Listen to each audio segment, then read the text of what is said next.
Assalamualaikum warahmatullahi wabarakatuh. My name is Akbar, and today in this introduction to discourse analysis, I want to share my understanding about discourse and pragmatic. Language is more than a words and grammar. It's a dynamic tool embedded in the broader context of communications. Discourse analysis examines how language functions with the extended stretches of conversation, while pragmatic dives into nuance of meaning within a specific context. And these explorations delves into their distinct scopes and focuses, highlighting the importance of context and context and considering the practically and limitation of speech act theory and together. Actually, together, these linguistic fields provide comprehensive understanding of how language operates in our complex world of communications. We have four learning focus. The first one is different scope of discourse and pragmatics. In linguistics, discourse analysis and pragmatic are distinct yet interrelated fields within linguistics. Discourse analysis examines language in use, considering the broader context of communications, including how sentences and utterance fits into larger stretches of discourse. And pragmatics, on the other hand, is concerned with the study of meaning in context. Exploring how language users convey meanings beyond the literal sense of words. While discourse analysis looks at language from a macro perspective, pragmatic zoom in on micro level meaning and implications.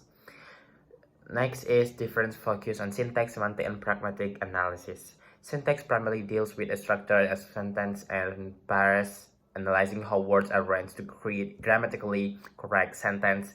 And semantics explore the literal meaning of word and sentences, focusing on truth condition on how meaning related to the word and grammar. And pragmatic shift of the focus on to the context in which language used, and with investigating how speakers convey meaning through implicators, presuppositions, and speech act. It considers how language is adapted to the social and situational context. Next is context and context. Context refers to the broader situation in which communication occurs, including the cycle, social and cultural settings. It helps interpret meaning by providing backgrounds and informations. And context refer to the specific word and phrases surrounding a particular linguistic elements, aiding in understanding meaning within a sentence or utterance. Both context and context utterance. Both context and context are crucial for disambiguating language and deriving intended meaning, especially when words or phrases multiple possible interpretations. Next is speech act theory and its limitations.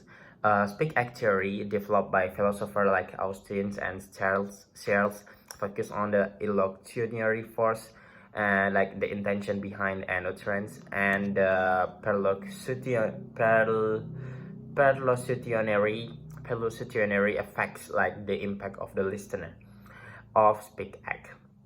It categorizes speech act into various types such as assertion, directive, and commissive. However, speech act theory has limitations, including the applicability and the different cultural contexts, and the challenge of determining illusionary force accurately, and the complexity of language in use, which may not always neatly fit into speech act categories. And to sum up, discourse analysis and pragmatic offer distinct yet interconnected perspective on language, when discourse analysis examines language using within a larger communicative context, pragmatic dive into the nuances, meaning, and intention conveyed in specific situations. These fields complement syntax and semantics, focus on how language functions within broader framework of communications. Understanding context and context is essential for deriving intended meaning, and speech act theory and stroke valuables has its limitation when applied to real-world communications. I think that's all about my understanding about discourse and pragmatic. Thank you.